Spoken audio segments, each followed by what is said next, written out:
ایک پیغام اس مسابقے کے ذریعے ہر سال دور دور تک جا رہا ہے، تو اسی طریقے سے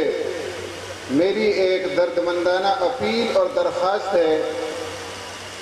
سبھی علاقے والوں سے اور سبھی مہمانوں سے کہ قرآن کریم کو جس طرح تجوید اور تصحیح کے ساتھ پڑھنے پڑھانے کا ماحول بنایا جا رہا ہے،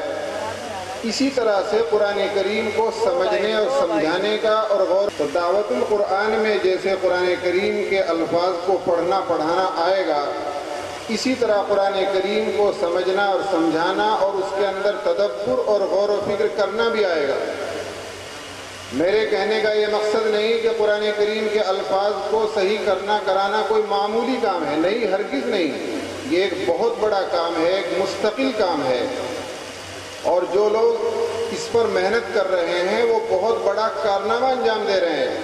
مگر میں یہ کہنا چاہتا ہوں کہ قرآن کریم کو صحیح کرنے کرانے کا ماحول بن رہا ہے، بیداری آ رہی ہے، لوگ صحیح قرآن کریم پڑھنے کی طرف توجہ کر رہے ہیں۔ 10 سال کے بچے اس طرح قرآن کریم کی تلاوت کر رہے ہیں کہ رشک کے قابل،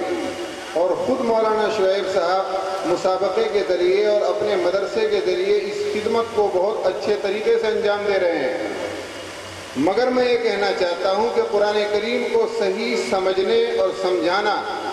اور اس میں غور و فکر کرنے کا پیغام دور دور تک بالکل نہیں پہنچایا جا رہا ہے، اس میں زبردست کوتاہی ہو رہی ہے۔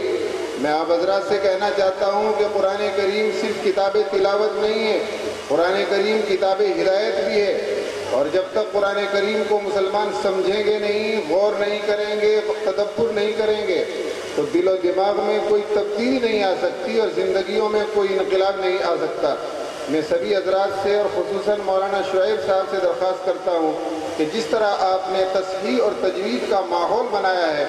اسی طریقے سے تنظیم دعوت القرآن کی مناسبت سے قرآن کریم کو سمجھنے سمجھانے کا ماحول بھی آپ بنائیں گے اور اس کی بھی تحریک چلائیں گے۔ ایک بات میں اور کہنا چاہتا ہوں جاتے جاتے کہ جتنے حضرات مہمان اور علماء کرام یہاں موجود ہیں، تو جلسے کی اور مسابقے کی اور مدرسے کی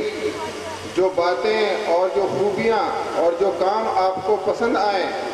تو جس طرح آپ حضرات کی ذمہ داری ہے کہ اس کی تائید کریں اور اس میں بخل سے کام نہ لیں،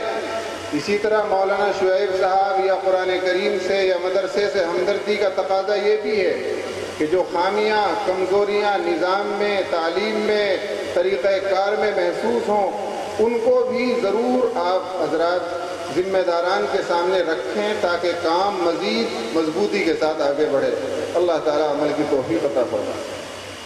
تنظیم کے تحت تفسیر کے تعلق سے بھی کوئی زمرہ رکھوں،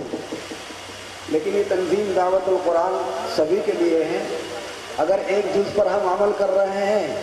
اور آپ لائق اور فائق استاد ہیں، باصلاحیت ہیں، اس میں آپ بھی آگے قدم بڑھا لیں تاکہ ہم دونوں کندھے سے کندھا ملا کر چلیں اور ایک تنظیم کا حصہ آپ ہو جائے اور ایک تنظیم کا حصہ ہم ہو جائیں۔ جو آدمی جس میں جو اہلیت اور صلاحیت ہوتی ہے وہ چیز اسی کے لیے زیادہ زیبا ہوتی ہے۔ مفتی محمد نسیم کی صلاحیت کو ماشاءاللہ دارالعلوم دیوبند کے اساتذہ بھی تسلیم کرتے ہیں۔ تو اگر مسئلہ ہے تو میں مفتی محمد نسیم صاحب سے بھی انشاءاللہ درخواست کروں گا کہ وہ ہماری اس تنظیم کا ایک رکن بنے اور اس کا ایک جز بنے، حصہ بنے، اور کندھے سے کندھا ملا کر اس کو اس کی تکمیل کرے۔ اس کے بعد